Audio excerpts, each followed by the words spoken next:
Welcome to House of Sweden in Washington, D.C. and today's seminar, Climate, Displacement and Democracy, Safeguarding the Democratic Rights of the Environmentally Displaced. My name is Karin Olsson and I'm the Ambassador of Sweden to the United States. Well, as I'm standing here in Alfred Nobel Hall, here at the House of Sweden, I'm surrounded by talented photographer Helen Schmidt's magnificent exhibition, Dreamland, which is starkly illustrating the permanent marks that humans have left on nature. So the topic of climate change is also at the core of today's event. Today's seminar will focus on the intersection of our time's most defining challenges: climate change, forced migration and democratic deficit. Research has shown that as many as 200 million people could be forcibly displaced due to climate change by 2050. And that's more than everyone on the east coast of America, all the people in Central America and everyone in Scandinavia combined fleeing human-induced natural disaster. So, as we will hear today from a fantastic lineup of experts, the people who are forced to leave their homes and neighborhoods tend to lose more than their roots and belongings. They often also lose their democratic rights to political participation. And this can in turn fuel conflicts, which in turn fuels further displacement. Today's event is part of Sweden's Drive for Democracy, an overarching foreign policy initiative which serves to reverse global democratic backsliding. And since 2019, Sweden's embassies around the world have hosted over 100 of these democracy talks. In parallel, we have hosted some 600 democracy-related public events, reaching approximately 1.7 million people for inclusive discussions on how to make democracy work for everyone. But none of this would be possible without local and global partners. So it is now my pleasure and sincere honor to hand over to our co-host today, the International Foundation for Electoral Systems and its president and my friend Tony Banbury. Tony, please. Thank you very much, Ambassador Olsson, for your warm welcome, and thank you for hosting this important discussion today at the beautiful House of Sweden. Sweden's sustained and unshakable commitment to promoting and protecting democracy around the world continues to serve as a model for other countries and produces an outsized impact. The Democracy Talk series, of which today's event is a part, is one fine example of Sweden's contribution to this field. For over 3 decades, IFES has been engaged with the critical issues of democracy, governance, and elections. Never before have we seen such an expansion, acceleration, and deepening of the threats to democracy and electoral integrity as we are seeing now. Even as we contend with the traditional challenges of providing support to complex election administration, we must urgently confront a pandemic of misinformation, the weaponization of technology and the proliferation of technology mercenaries, and efforts by malign state and non-state actors to weaken democracies around the world. And I must add to that list of things that keep me awake at night, the impacts of climate change on conflict, displacement, and migration, and the impacts of all of that on the exercise of democratic rights by the climate displaced. As Ambassador Olsson noted, when people are forced from their homes by climate change, their ability to exercise their political rights becomes imperiled. And it is clear that more and more people, many millions more, are going to be forced from their homes due to climate change. When we think about refugees and the displaced, we often tend to think about ensuring their most immediate needs are met: food, shelter, healthcare. But displacement has a much broader impact on a person, a family, and a society. Displacement puts at grave risk the ability of a person to exercise that most fundamental of rights: the right to choose who governs them and to participate in the political life of their community. And when a person, a community, a group is excluded from the political processes and benefits of their society, that exclusion can become a driver of conflict. Given the inevitable increase in the number of our fellow human beings who will become displaced as a result of climate change, it is imperative that those of us who are committed to protecting democratic rights now to better understand the interconnection between climate, conflict, displacement, and democracy, and to act on that understanding. Toward that end, IFES recently established the role of Senior Global Advisor for Conflict, Displacement, and Minority Rights, which will cover the wide range of climate impacts. Vasu Mohan is the first person to occupy that position, and he will moderate today's event. Given his 20-plus years of experience supporting democracy and rights around the world and his pioneering work with IFES, there is no one better suited to shape this work.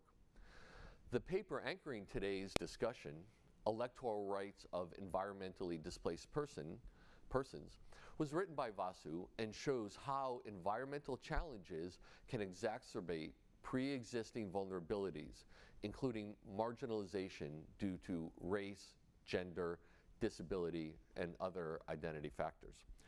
The paper also examines the full cycle of migration and civic rights and offers a broad set of recommendations. I'm delighted that USAID Deputy Assistant Administrator Johnny Walsh has agreed to participate in today's discussion. And I'm grateful to all the speakers and panelists for their contribution to today's event. IFES is committed to learning and improving our understanding of this complex set of issues so that we can work effectively with impacted communities, host governments, and thought partners and value partners like Sweden and the United States in order to protect the democratic rights of those displaced by climate change. Thank you again very much, Ambassador Olsson, for hosting today's Democracy Talk, and I'd like to return the floor to you, please. Well, thank you so much. Before passing the baton to today's moderator, Vasu Mohan, and our amazing panel, I want to introduce two short video messages from women with great commitment to today's topic. First, Janine Alm Eriksson, Sweden's State Secretary for International Development Cooperation, will speak on Sweden's contributions to fight climate change and democratic backsliding globally. Then, Ursula Roldan, researcher and coordinator at the Institute for Migration Research and Policy Management at the Rafael Landivar University in Guatemala, and a partner to Sweden in Guatemala, will describe how climate change has further fueled forced migration in Latin America.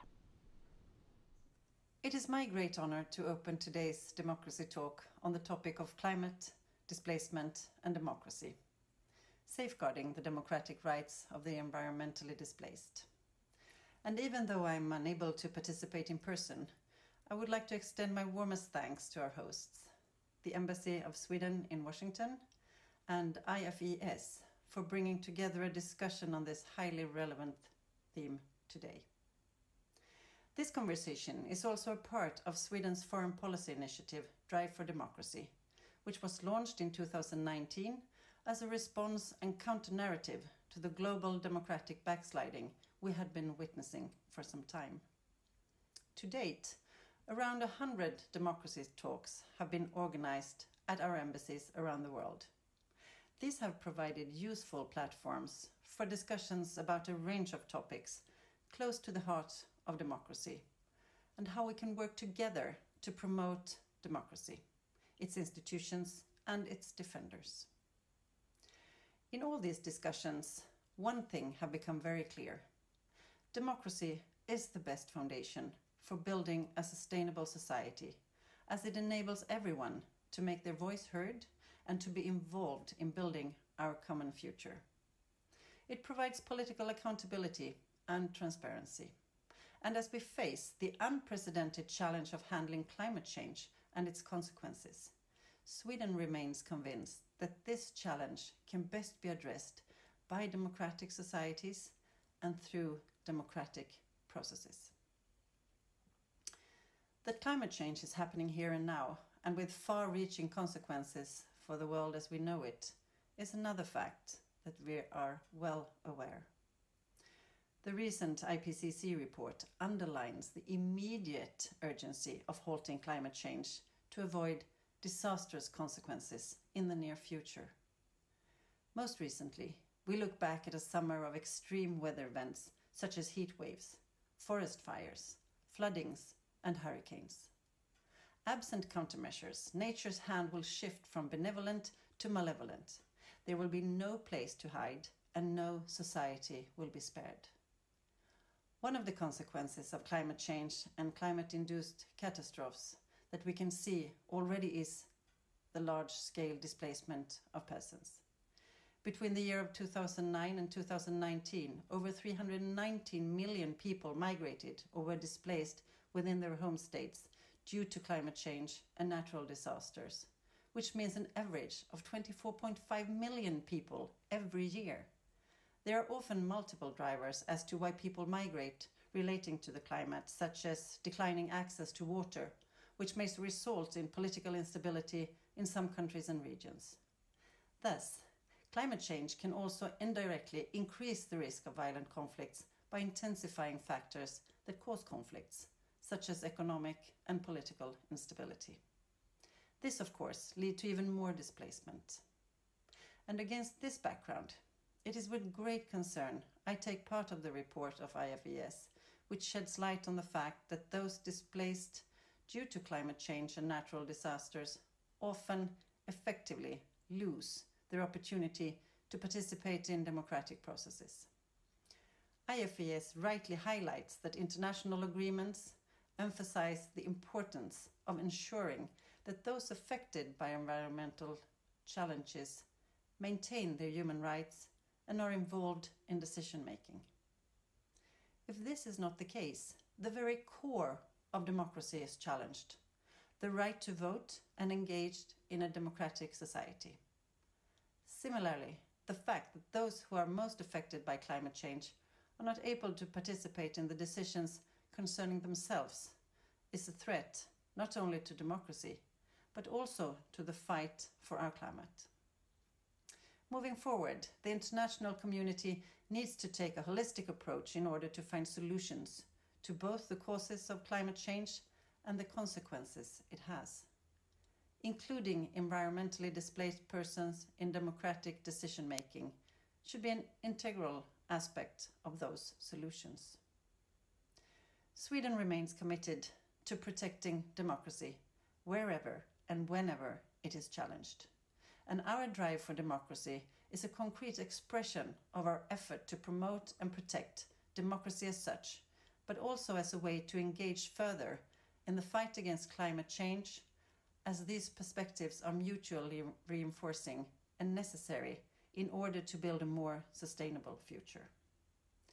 There is also a need to act preventively, ahead of a crisis, and together with the UNDRR, WFP, and the Swedish Red Cross, Sweden has hosted 3 Anticipate and Act high-level meetings with the purpose of discussing how humanitarian consequences of climate change can be mitigated with anticipatory action. One of these events especially focused on the question of disaster displacement. Dear audience, it is my hope that forthcoming multilateral meetings, such as the Summit for Democracy that the United States will host in December, will provide opportunities to further discuss how the international community can respond to the challenge that climate change poses for democratic processes. I am convinced that today's democracy talk will feed into these discussions in a useful way. Thank you. Centroamérica es de las regiones más vulnerables frente al cambio climático. Hemos vivido eventos climáticos importantes que han provocado éxodos masivos de migración. En 1998 vivimos la tormenta tropical Mitch, que provocó que centroamericanos viajaran hacia Estados Unidos y fueran beneficiados con el TPS. Posteriormente, una tormenta tropical como el Stan también provocó otro importante éxodo. Y recientemente ETA y IOTA, que afectó especialmente las zonas norte en estos países centroamericanos. Esto lo que genera es pérdida de los medios de vida de las áreas rurales de donde migran buena parte de la población. Esto tiene un impacto y una emergencia, ya que hacia el futuro prevemos que esto se dé con más continuidad, debido a que siempre hay muchas inundaciones o hay sequías. También tenemos otro tipo de eventos como terremotos o como deslizamientos de tierra. Por eso es muy importante que las poblaciones afectadas se vean involucradas en las medidas de mitigación, en las áreas especialmente locales, en las áreas donde tienen estos impactos. Que se realicen proyectos que permitan la reforestación en cuencas, por ejemplo, o que también se pudiera trabajar con los agricultores y agricultoras para que no exista tanto impacto. De igual manera, se necesitan muchas políticas en vivienda social para que no se construyan en estas áreas que ya de por sí son riesgosas en Centroamérica. Thank you, Secretary Erickson and Ursula Rodan, for setting us up for this panel discussion. My name is Vasu Mohan. I'm the Senior Global Advisor for Conflict, Displacement and Minority Rights at IFES. And it is my pleasure to explore this nexus of climate displacement and democratic rights with a great panel today. A few points to open. As we begin this conversation, we want to acknowledge that Washington, D.C. sits on ancestral lands of the Anacostan people and neighbors the ancestral land of Piscataway and Pamunkey peoples. It's important to acknowledge and respect the traditional wisdom and leadership of indigenous peoples, past, present, and future, particularly as we address these issues of the nexus of climate and environmental issues and displacement. Also, we acknowledge today is Yom Kippur, and many of our Jewish friends and colleagues will not be able to join us live, and also that this time is really not suitable for our extensive partnership of friends and colleagues in the Pacific to join us. So this event will be recorded and will be available, and we hope that this is a opening of a conversation that will carry on beyond today. From the International Displacement Monitoring Center's data, we know that in 2020 alone, there were 40.5 million people displaced, 9.8 million people displaced by conflict and violence, and 30.7 million people by disasters. So give us a sense of how widespread this issue is. Conflict displacement was experienced in 42 countries, but disaster displacement was experienced in over 145 countries. At IFES, we have been working with electoral rights of displaced populations, both those displaced within national boundaries and cross-border. In a majority of these cases, the displacement was due to political conflict.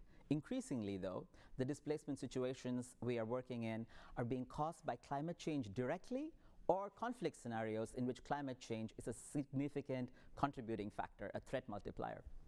So IFES's approach to this challenge is rooted in the belief that all people, including displaced people, have a right to take part in decision-making processes that affect their lives. And that includes both displaced people and people at risk of displacement. And one of the most effective ways for all people to be involved in decision-making is through participation in elections and political processes. People affected by environmental challenges need to be able to vote, run for office, engage with candidates and elected representatives to help influence the political agenda, challenge policies, and hold governments accountable. So displaced people have numerous challenges in exercising these political rights. Existing legal frameworks may not allow them to register or vote in areas to which they have relocated. They may have lost their identification documents. They may be living in camps with very limited access to information on how to register, who are the candidates running for office, voting procedures, or even how they can run for office themselves. They may also not be welcome in the new areas of residence. So this could be a source of conflict and insecurity, and politicians may also take advantage of this situation. All that said, internally displaced people are more often than not citizens and are still within the borders of their countries. And it is the duty of the state to ensure that all their rights, including their political rights, are guaranteed. For externally displaced people, they have these challenges and additional challenges. They lack international legal protection as they do not qualify for refugee status under international law. See, the 1951 UN Convention on the Status of Refugees stipulates that if a person is fleeing persecution from a state or non-state actor to be considered a refugee. Under this definition, the environment is not recognized as a persecuting agent. So we refer to this as the protection gap, and hope we'll be able to address some of these issues in the panel discussion today. So there have been some developments to address this gap, but continued advocacy is definitely needed. Also, until refugees gain citizenship in their new countries, they have very few avenues open to exercise their political rights or influence decisions that will directly impact their lives. Often we see refugee and migrant issues also politicized and weaponized. So lastly, an important point to note, environmental challenges are likely to disproportionately impact those who are already marginalized in their countries: women, youth, persons with disabilities, ethnic and religious minorities, and indigenous peoples. These identity groups are at increased risk of exclusion and insecurity, both before and after displacement. So states are obligated to provide accessible and inclusive electoral processes with special measures for these groups. We should also note that some of the most important transformative leadership for climate justice is coming from these at-risk or marginalized identity groups. In the IFES paper, my co-author Hannah Roberts and I, we make a strong case that the international agreements emphasize the importance of upholding the political rights of all people affected by environmental challenges, and it's important to involve them in decisions that impact their lives. We also make a case that full political participation and the exercise of these rights are a necessary component to developing creative, innovative, and collaborative solutions to the crisis at hand. You can read more of these points in the paper. Today, I'm hoping that we can explore some of these topics with our distinguished panel of both policy experts and practitioners. We have Johnny Walsh, Deputy Assistant Administrator of the U.S. Agency for International Development. We have Ambassador Jenny Olsson, the Ambassador for Migration and Refugees from the Ministry of Foreign Affairs, Sweden, and Ms. Alexandra Bilak, Director of the International Displacement Monitoring Center, IDMC. So I will turn it over to Deputy Assistant Administrator Johnny Walsh to kick us off with his opening comments. Thank you so much, Vasu. It's such a pleasure to be here beside truly a world-leading expert on this issue. Thank you, Ambassador, Embassy of Sweden, and thank you to IFES and Mr. Vanbury. It's such an honor. I am relatively newly arrived at the U.S. Agency for International Development, overseeing our democracy, rights, and governance work.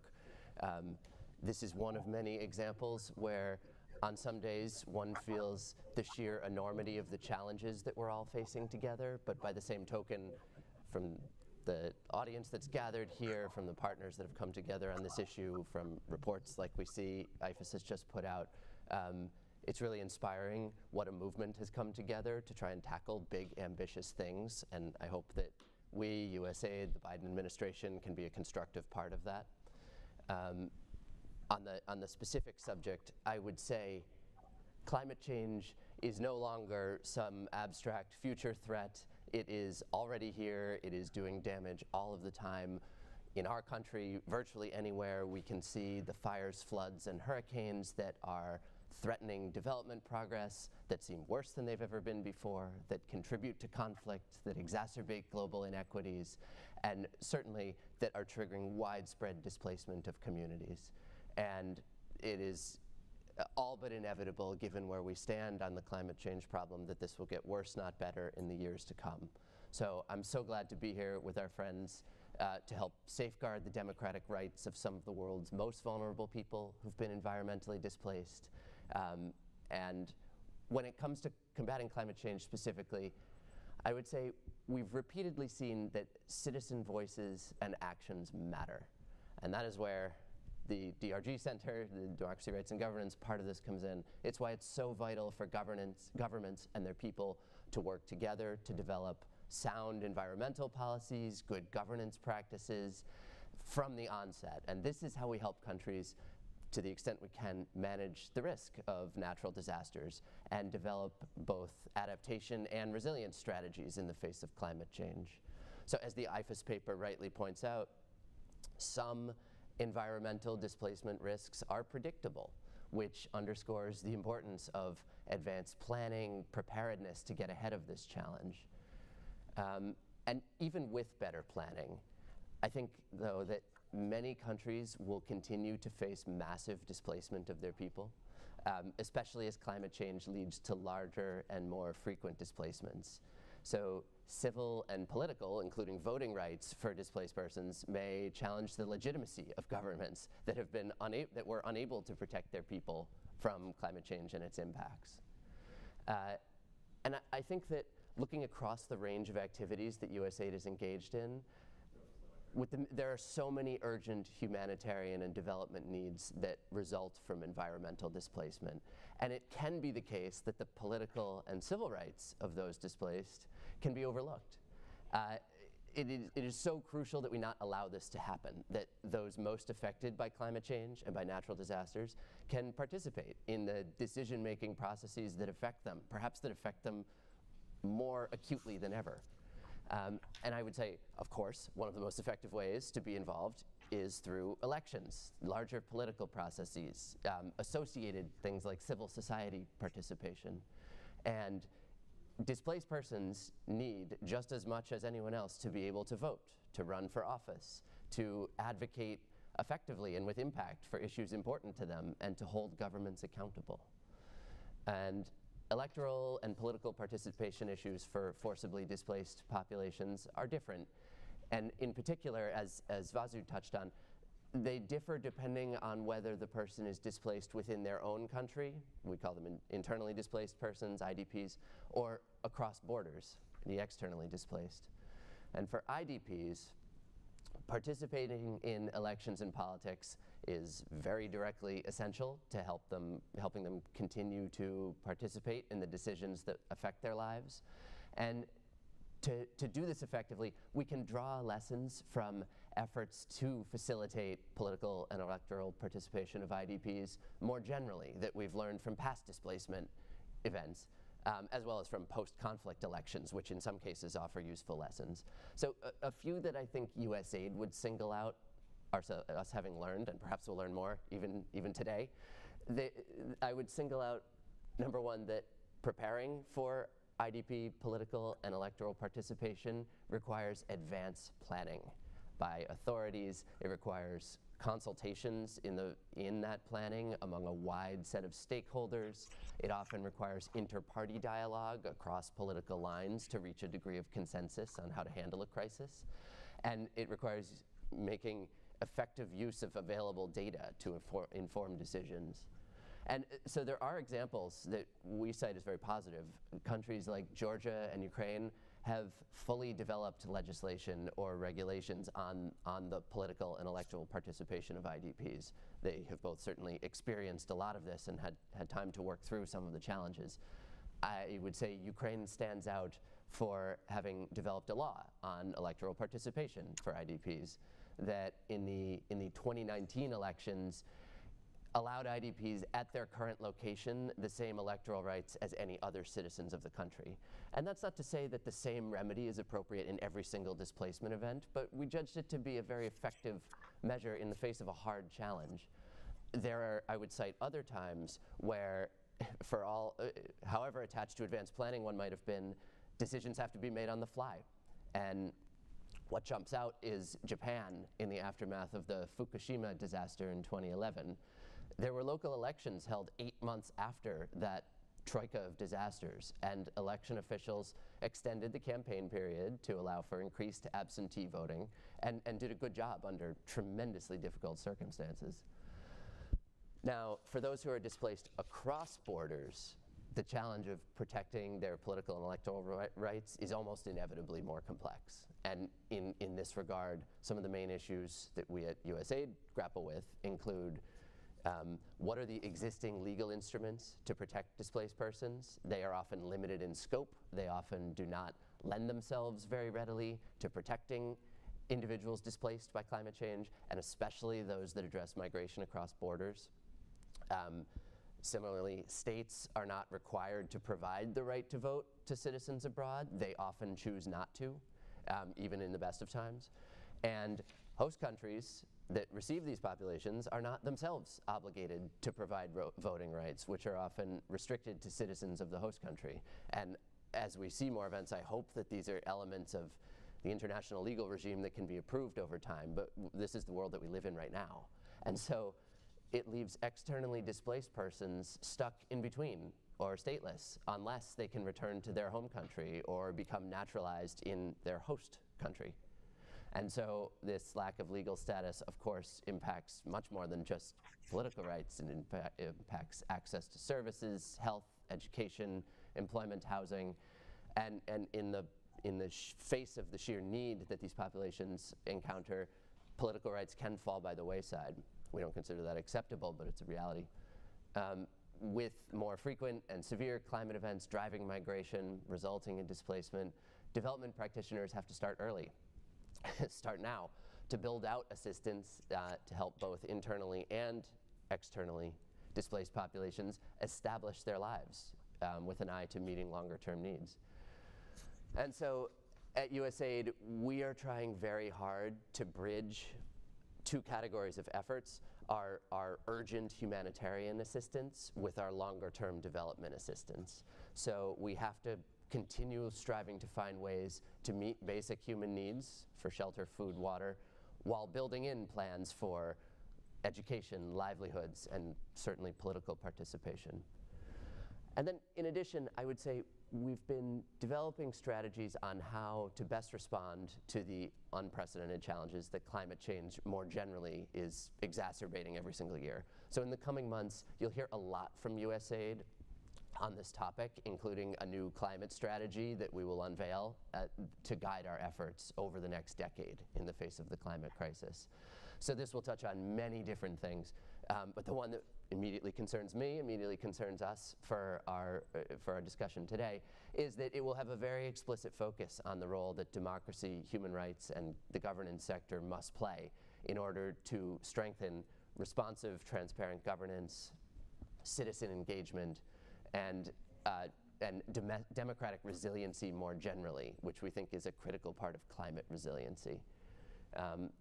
I should say this strategy will also, along the lines of what you, Vasu, were saying, set specific measurable targets and timelines and outline how USAID will elevate the voices of indigenous peoples everywhere, of women, of youth, of other frequently marginalized communities, which so often are the same communities disproportionately affected by climate change. And so this aligns with our larger philosophy toward democracy, rights, and governance support. And we will continue promoting and pushing for a world where democracy really does thrive, even when it seems difficult at times of democratic backsliding like today. It is so important that we give citizens the power to hold their governments accountable and expect full transparency in return. Thank you so much. Really great points. And now I will turn it over to Ambassador Jenny Olsson for her comments. Ambassador? Good morning and good afternoon or good evening, everyone, from Stockholm. Thank you very much. What an honor and how interesting for me to be part of this seminar. I'm listening and learning a lot. So thank you very much for organizing this. The ongoing climate crisis put communities at acute humanitarian risk and create emergencies. It sows the seed of hunger, new pandemics, displacement, and conflicts. It undermines local economies and businesses. And, as the IFES report points out, it can also undermine the political and democratic participation of those affected by climate changes and disasters. While this seminar focuses on the democratic rights of the environmentally displaced, I would like to start by taking the opportunity to say a few words about protection. The relationship between climate change, migration, and disaster displacement is complex. Research in this area has come a long way in recent years, but it's not yet exactly clear to what extent and how climate change affects migration. It's also hard to identify a situation where the climate is the main or the sole factor triggering migration. As you are all aware, as been mentioned, there is no protection status based only on vulnerability as a consequence of climate change and natural disasters, neither in international legal instruments nor in the Swedish law. This means that the individuals that have crossed borders merely because of disaster or climate change are usually not entitled to international protection, Of course, this can in some cases lead to a protection gap. Sweden, we monitor international developments in this area, but currently holds that starting negotiations on internationally binding legal instruments is perhaps not the most acute issue.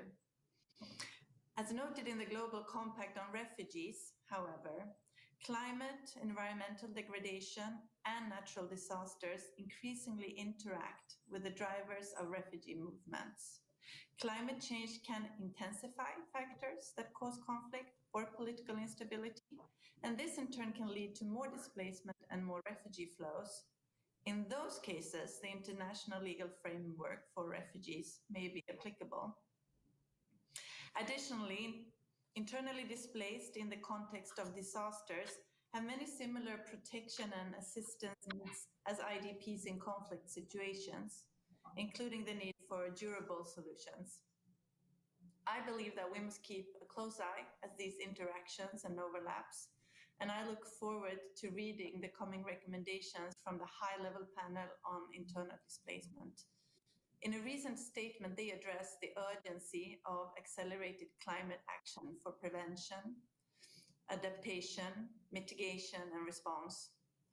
Political will by governments to act is key here.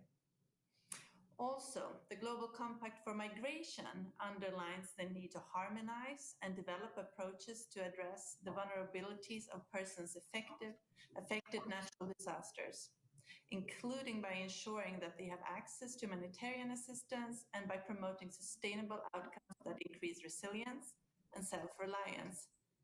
It's obvious that we need to work together in building capacity, resilience, and adaptation, and to leave no one behind.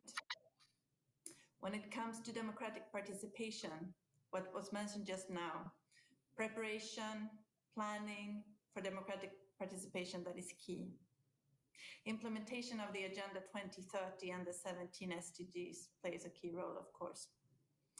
Sweden pursues a wide and compatible climate policy aimed at preventing climate change, which to a certain extent may include measures to address climate-induced migration and displacement.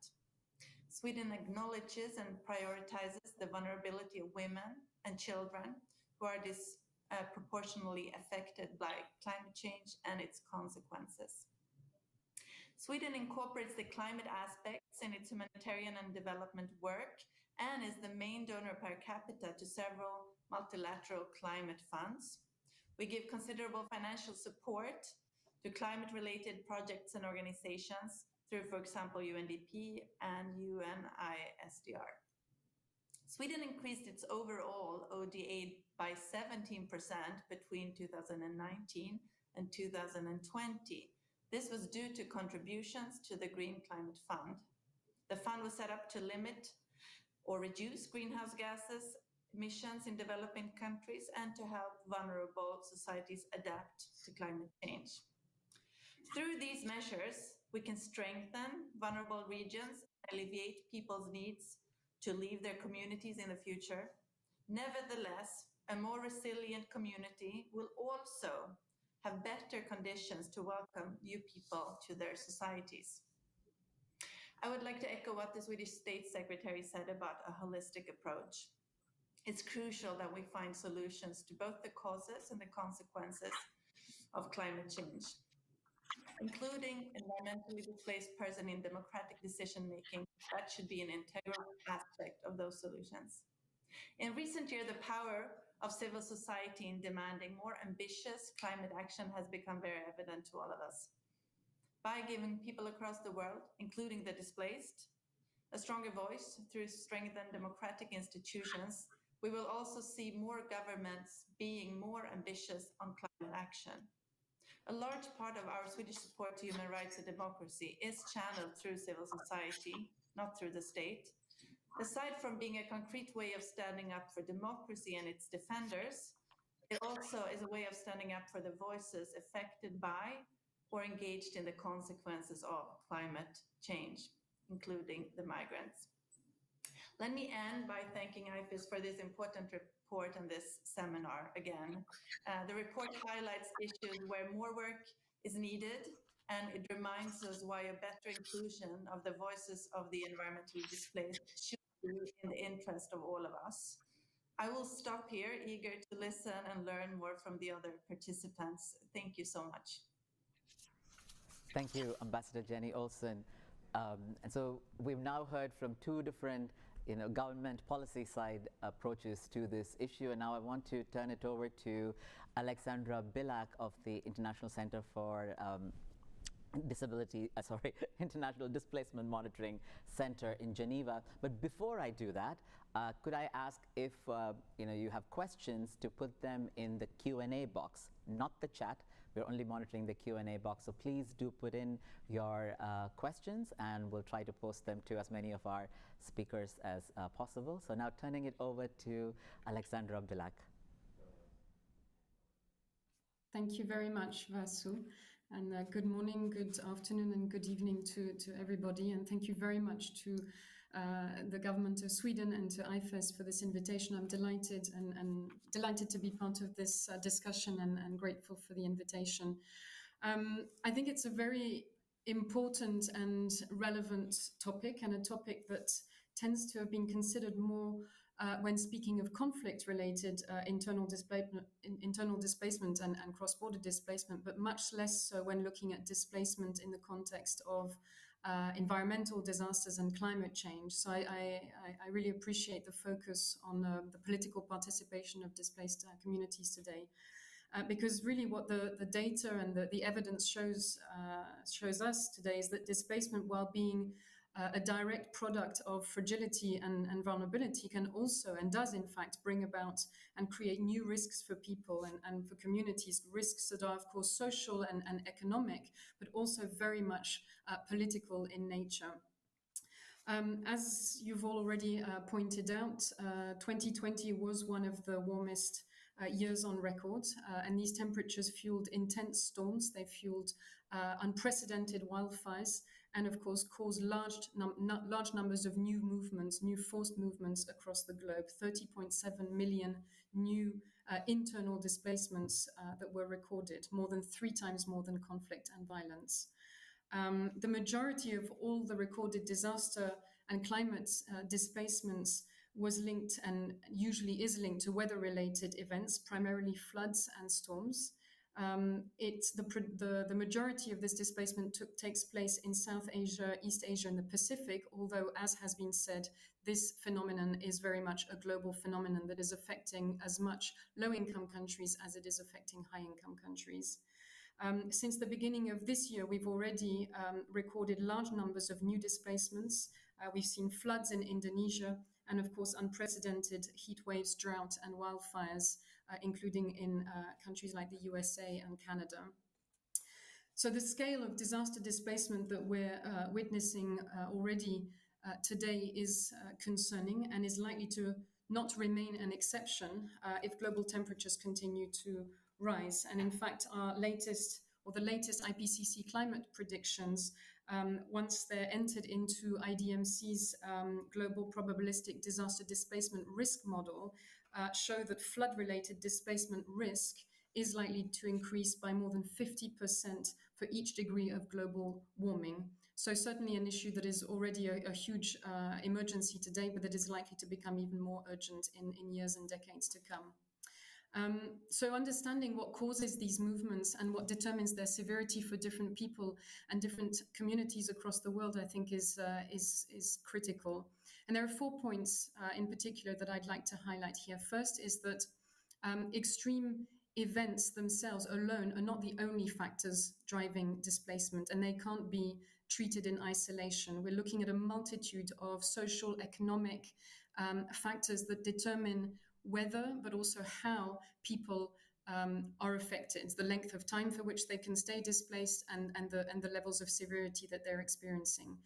These are going to be determined by levels of governance, environmental degradation, urbanization rates, the sustainability or unsustainability of land use, persistent inequality and marginalization, all of which are creating new risks and are aggravating the impact of these crises. So as a result, those that are already today the most severely affected even though the phenomenon is very much global, we do see pockets of vulnerability and marginalization and exclusion that themselves become drivers of future risk.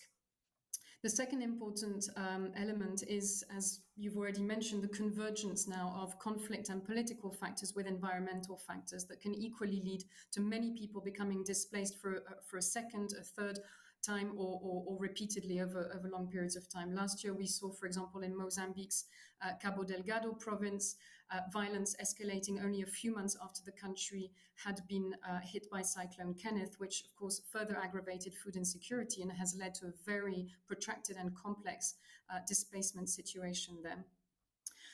The third key element to consider is that contrary to common assumptions, disaster and climate-related displacement is not a short-term phenomenon. I think we tend to think of it as much more straightforward to address when we compare it to conflict or violence-related displacement. But in fact, our evidence shows that disaster displacement can and in fact does become protracted in many contexts, and it does disproportionately affect those who were marginal and vulnerable in the first place. So people who, for example, can't afford to rebuild their houses, people who had been living in makeshift shelters or on hazard-prone land where human settlements should never have been built in the first place. And I think that the temporal dimension of disaster displacement is key if we are to consider issues such as political participation. What do you do? How can you ensure an adequate level of political participation for people who are effectively away from their homes for long periods of time, and in some cases who have no possibility or no prospect for a return anytime soon. And then, of course, the fourth key element to consider when we're looking at this overall context, and it comes as no surprise, I imagine, is that the financial cost of this displacement, which is simply staggering.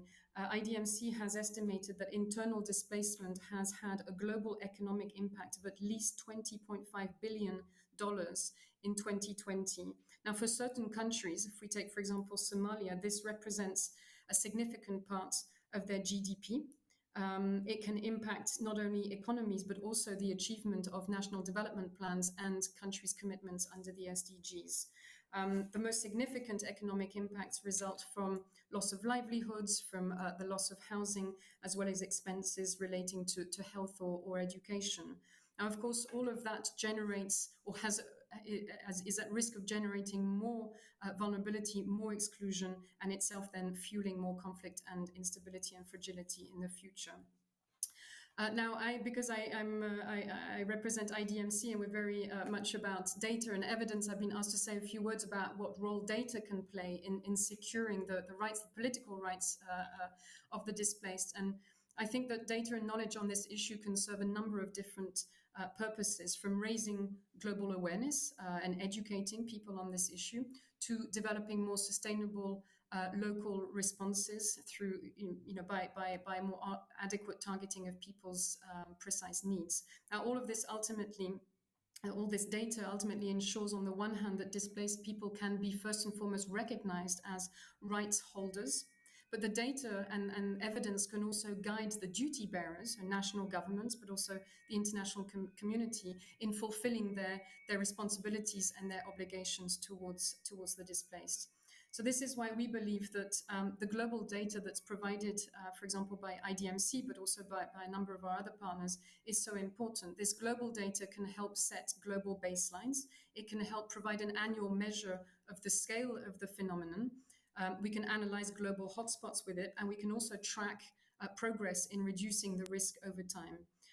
The data can therefore not only just help keep the issue high on the global agenda, but it can also help direct attention and financial resources where it's most needed.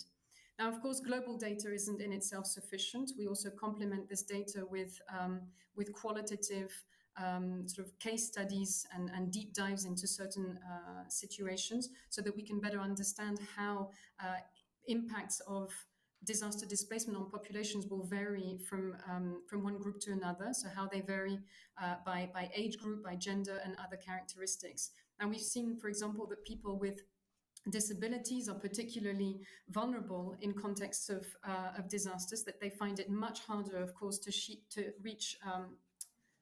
shelter, to reach shelter or access humanitarian assistance, and they may be therefore at greater risk of neglect, of abuse and violence even.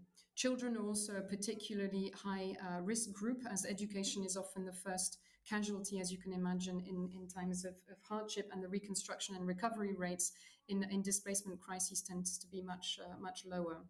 So now, without disaggregated data on the needs of these different demographic groups, governments and aid agencies can't effectively plan, they can't program, and they can't respond to needs effectively and sustainably, let alone plan for effective political participation in the long term. And in fact, data can even play, I think, an important role in securing IDPs' electoral rights themselves.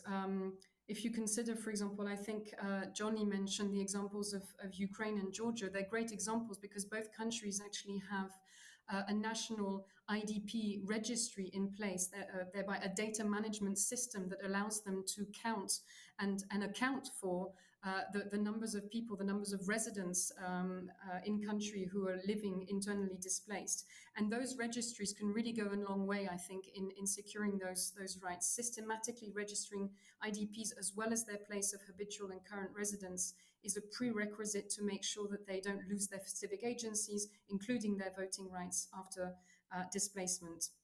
Unfortunately, these registries are extremely resource intensive. They require a lot of investment and they're very hard to manage. But there are some very good practices in countries around the world that others and that we could all, of course, learn from.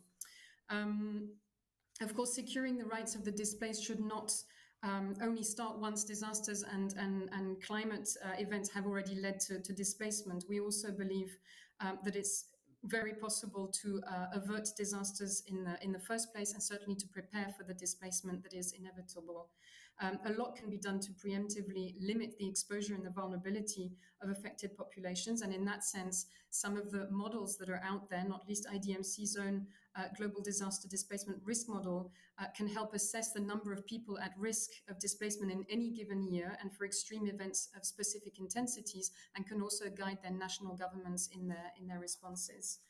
I won't go into all the gaps that still exist when it comes to data and knowledge on this phenomenon. I'm really grateful to IFES for producing this report, which is certainly filling one of the key blind spots that still remain when it comes to understanding the electoral rights of the displaced. But there are so many other gaps out there that are going to keep us busy for years to come. But I would say, to echo Jenny's final words as well, that one of the biggest gaps right now remains really where this issue of displacement is currently positioned in national and global agendas. It is still not sufficiently treated as a national priority, and yet it connects to so many other global issues.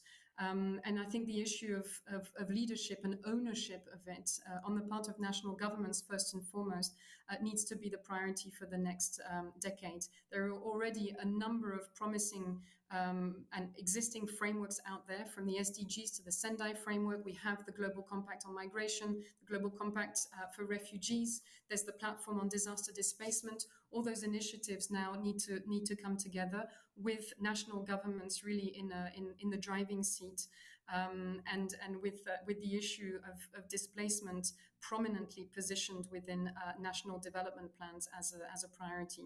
So I look forward to the discussion, and thank you again for this invitation and for organizing this event. Over to you. Thank you so much. Okay, we've had a lot of great points raised and some very interesting questions coming up.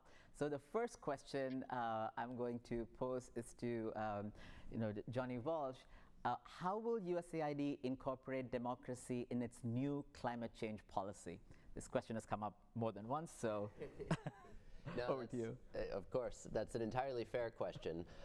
On the one hand, this is a policy that we're developing, and so I don't want to make too many headlines by getting out ahead of its final conclusions. And more importantly, I think there are so many hard trade-offs and difficult issues to work through that I don't want to get ahead of far greater experts than myself working through some of those challenges so that we get this right. But I won't dodge your question entirely. And let me give you a few things that we're thinking very seriously about as we try to formulate not just the policy, but what is the democracy overlay, or the role of democracy within that policy. And I would single out, number one, we're going to work very closely with activists, journalists, civil society, like the backbone of democracy from the, you'll forgive the figurative language, but from the bottom up, who drive positive change in every direction. Number two, from the top down, like, we're going to be pressing governments to be transparent and accountable in their use of, in their climate change programs, certainly in their use of US dollars. I spoke a lot earlier about ensuring displaced people have access to vote. That is like one small sector of the much larger issue of how can we ensure the victims and survivors of climate change have access, continue to have access to the full suite of government services, rule of law, all of that. And finally, I know we're short on time, I would just say this is one problem where we need the whole world to be taking action, not just the democratic countries. And so that creates an inherent dilemma in how do you deal with corrupt countries, undemocratic countries, where it is still in all of our interest to help them deliver governance effectively. And so luckily, this is a shared interest on their parts too. And so we're going to try to use such assistance as we have to improve the way that they deliver governance and climate solutions. And that is the democracy overlay to me. Thank you so much. I'm sure there'll be more questions and more opportunities to talk about this. Another question, this is for Ambassador Jenny Olsson. This one is on the feminist foreign policy of Sweden. The question is, there seems to be research showing that women-led governments do better on policies to address climate change. Do you see this in your global engagement? And if there is truth to this point, how does Sweden leverage this? So this is a question for Ambassador Olsson. Also, in the interest of time, I'm going to ask all of our panelists to do very short answers to very deep questions. So, Ambassador. Well, we haven't done any big surveys on this issue, but we have a very famous activist who is a female from Sweden in the climate area, of course. No, I think it's shown in some polls that the issue of climate change is a big concern for women in some societies. But I think for us being driving the feminist foreign policy, this perspective is something that we bring into all the areas we work with, and one of them, of course, being the climate work. To keep it short and sweet, so yes, we think about that. Thank you. Another question. This is for anyone on the panel who wants to take this. Talking about disinformation and hate speech are often weaponized against displaced people and migrants. And inhibit their meaningful participation in electoral processes. What countermeasures do you suggest to address this threat to their rights and to provide alternate narratives? Would anyone like to take this question? I can certainly try. I mean, I think part of the stunned silence is that disinformation is one of the hardest problems in the world to really get ahead of. I'm sure there are greater experts than myself who would say, no, here's how you do it. But whether it's against migrants or on so many other areas. So one part of it is increasing the strength of good information, and so that means supporting journalists, serious media, investigative reporting, like online sources. There is a whole content monitoring piece in social media that I don't need to get into now, but I think it's really not just about like countering bad information with good information. There's an entire component of digital literacy and like helping all of our societies better identify disinformation on this or any other topic. And God knows it's especially bad on this topic in our country and elsewhere. But this is the work of generations, and I think we will see more turns of the wheel in the coming years, but it's a very, very hard global problem. Thank you. There were also some questions on the role of youth in addressing climate change. So this is also a question, this is a question actually for IFES and other international organizations. How can we engage with young people? The question is specific to sub-Saharan Africa, but also a global question on how to promote democracy for the displaced. As Ambassador Olsson pointed out, both in Sweden but also across the world, young people are at the forefront of the leadership that is needed to create change in the climate crisis as a whole, but also specific to the rights of displaced people. So this is critical in all of our programming, and I'm sure this will also be a very important part of USAID's policy. Another question that has come up is also on the UN released their first report on the promotion and protection of rights of people with disabilities in the context of climate change. All of the speakers talked about how marginalized communities, at-risk communities, are further impacted, disproportionately impacted by climate change. And this particular question is for how are the US and Swedish governments encouraging meaningful participation of people with disabilities in climate action? And even as I give everyone a moment to take those questions in, we are going over time. We probably will go over 5 minutes. So I appreciate everyone sticking with us. So question around people with disabilities. This is a question to any one of the panelists, actually. Yes, please. The previous questions, of course, I completely agree with Johnny on the disinformation. I think a lot of it is about countering it with good information and investing much more in building even the capacities of those who are reporting on this issue to ensure more accurate reporting. I think a lot of education is needed and awareness raising, and this is where the role of children and youth comes in. For me, the issue is really about taking on a long-term perspective on this and understanding that this is really about a risk to future generations, and therefore there's a critical role for children and the youth to play, because they are likely to be disproportionately affected today in the future, but they can in turn also play a transformative role for the future. And I'd just like to already flag that next year's global report from IDMC will be focusing specifically on internal displacement as it relates to children and youth, and we'll be trying to document some of those good practices that we can learn from for future generations. I'll leave the question on disabilities to Sweden and the US. Let me just Ambassador Olsson? Yes. Yeah, just a very short and quick answer here. I was looking through the Global Compact on Refugees, and the issues of disabilities is mentioned 21 times, a little bit less in the Global Compact on migration. But that means that these issues and these documents, I think, should be guiding for us in our work. And when it comes to the issues of the participation of people with disabilities, that is something that is not only an issue for this work in climate and for migrants. It's a general issue that we must work with in all fields connected to democracy, and we do that. There is no specific projects in this field, but it's an overall strategy and perspective we try to carry with us, and the two frameworks for refugees and for migrants actually also emphasize these issues, so that is good. There are so many threads that I can pick up from conversations that we've had. Johnny Walsh mentioned transparency, the issue of transparency, good governance, anti-corruption. The intersection of these and climate change is an area of inquiry that we'll be looking into. Certainly, inclusion and intersectionality is an area. We are working on our next policy brief. After the paper, that's going to be a topic that we are addressing. IFES is also working on a toolkit for election commissioners and election commissions around the world to better prepare for both, as Alexandra pointed out, both for extreme weather events, but also processes like droughts and other conflict that may come out of this. So there's a range of issues. We really are running out of time. I just want to offer the three panelists any closing comments if you want to, and then we will wrap up today's discussion. So starting in reverse order with Alexandra Bilak.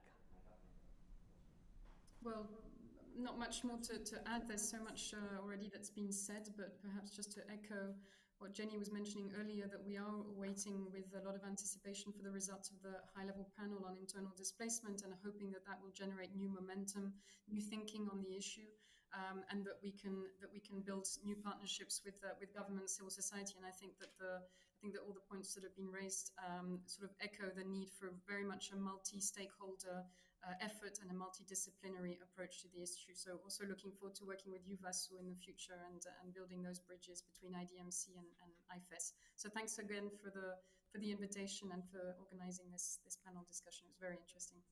Thank you so much. Ambassador Olsson? Well, I would also just like to echo what Alexandra said. I think I learned a lot from reading the report and listening today to the other participants. I think a lot of issues that are sometimes overlooked has been touched upon.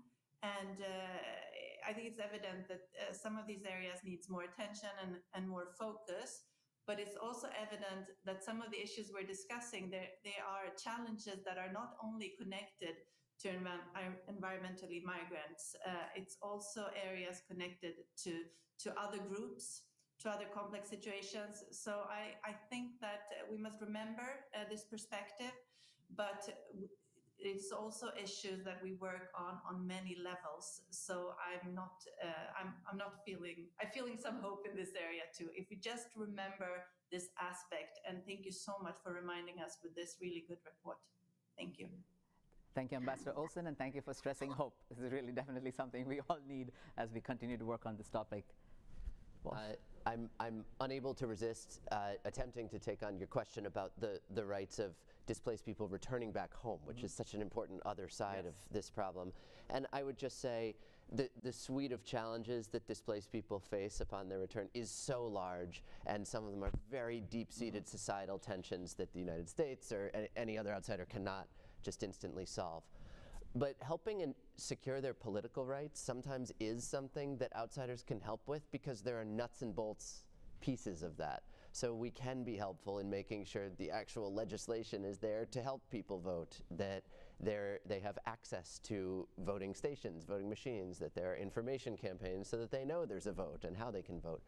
And over time, I think the deeper-seated problems of displacement or challenges that face returning populations can get better if at the front end their access to the political process is in place. And in all humility and with reciprocity, that is, with rather mutual exchanges, that is the kind of thing that USAID or Sweden or lots of outsiders can help with. And maybe it starts chipping away at these longer-term problems. Thank you, and this is an area that IFES has had the pleasure to collaborate with the US government, USAID, and a variety of other international development partners and civil society organizations in these countries where we work with on how to make the electoral process more inclusive, more credible, and more effective. So thank you all for these amazing comments. I wish we could continue this conversation for much longer. And I do hope we continue this conversation beyond this. I can already see on my screen so many comments on the chat and questions. Thank you so much for everyone who engaged in this. And thank you to House of Sweden for hosting us today. So thanks, everyone.